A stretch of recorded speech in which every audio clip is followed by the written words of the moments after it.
The performance space.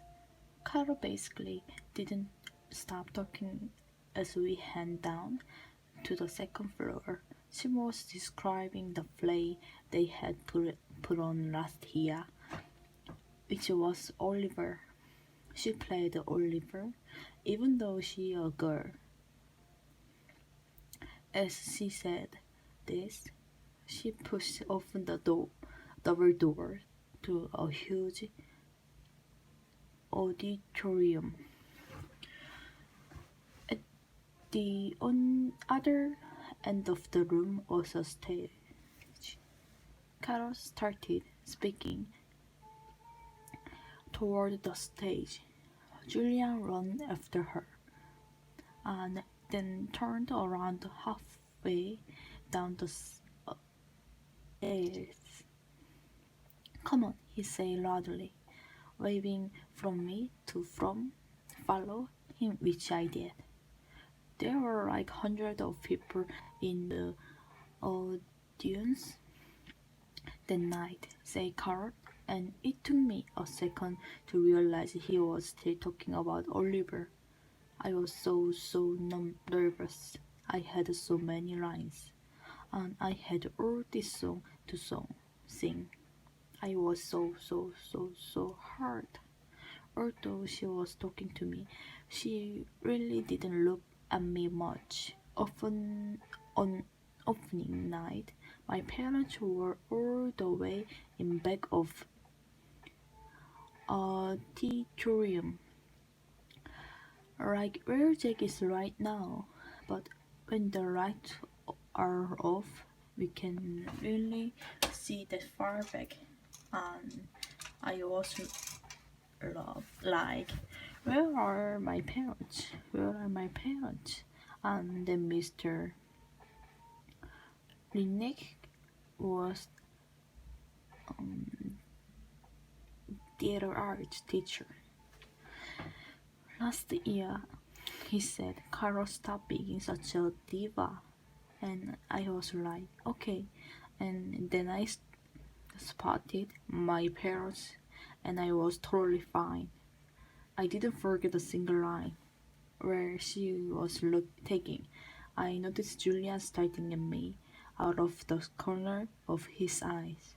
This is something I see. People do a lot with me. They think I don't know they are starting, but I can tell from my way their heads are tilted. I turned around to see where Jack had got to. He had stayed in the back of the auditorium like he was bored.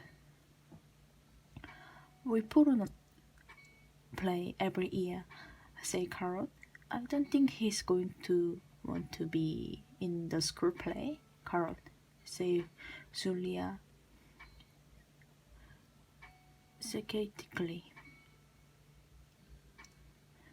You can be in the play without actually being in the play.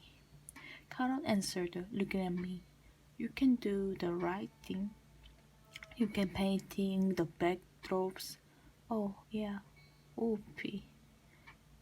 Whoopee, said Julian, throwing his finger in the air. But you don't have to take the theater art elective if you don't want to, Carol said, shrugging. Their dance and chorus are dance or dance. There's leadership. Only dogs take leadership. Julian interrupted. Julian, you are being obnoxious, said Carol, which made Julian laugh. I'm taking the science elective, I said. Cool, said Carol. Julian looked directly at me. The science elective is supposedly the hardest elective of me, he said. No, of offense, but if you never ever been a school before, why do you think you're suddenly going to be smart enough to take the science elective? I mean, have you ever even studied science before? Or like real science? Not like the kind you do in KIT? Yes, I knocked. He was homeschooled, Julian, said Carol. So teacher comes to his house? Asked Julian, looking puzzled. No, his mother taught him, answered Carol. Is she a teacher? Julian said. Is your mother a teacher? Carol asked me. No, I said. So she's not a real teacher, said Julian, as if that proved his point. But, what I mean, how can something who's not a real teacher actually teach science? I'm sure you will be read fine, said Carrot, looking at me.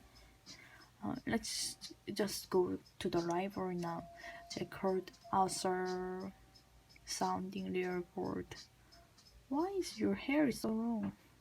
Julia said to me. He sounded like he was annoyed. I didn't know what to say, so Julian dropped it. Can I ask you a question? He said. I shrugged again. Didn't he just me a question? What's the deal with your face? I mean, were you in a fire or something? Julian, that's so rude, said Carol. I'm not being rude, said Julian. I'm just asking a question. Mr. Tershman said we could ask a question if you wanted to. Not rude question like that, said Carol. Besides, he was born like that. That's what Mr. Tershman said. You just weren't listening. I was listening, said Julian. I just thought maybe he was in a fire too. Julian, said Jack. Just shut up. You shut up, Julian yelled. Come on, August, said Jack. Let's just go to the library already. I walked toward Jack and followed him out of the auditorium. He had the double door opened for me, and as I passed by, he looked at me right in the face, kind of daring me to look back at him. Which I did, then I actually smiled.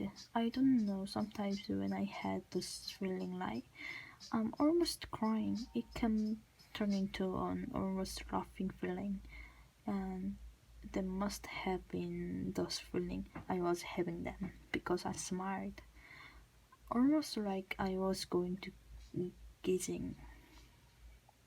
The thing is, because of the way my face is,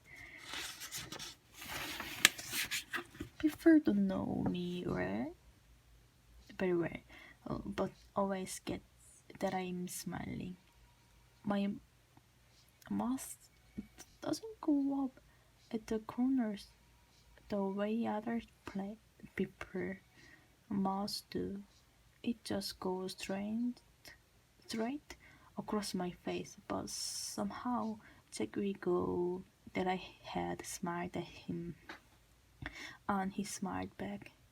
Julian and Drake, he whispered before Julian and Carol reached us. But you're gonna have to talk, he said this seriously. Like he was trying to help me, I nodded as Julian and Carol got up to us. We were all quiet for a second, all of us just kind of nothing. looking at the floor. Then I looked up at Julian. The word supposedly, by the way, I said. What are you talking about? You said supposedly. Supposedly. Before I said, I did not. Yeah, you did. Carol nodded. You said the science elective is supposedly like hard. I heard you. I absolutely did not. I instead. Whatever, said Jack. Let's just go. Yeah, let's just go. Agreed Carol.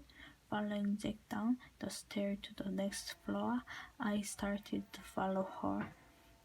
Just Julian cut right in front of me, which actually made me stumble backward.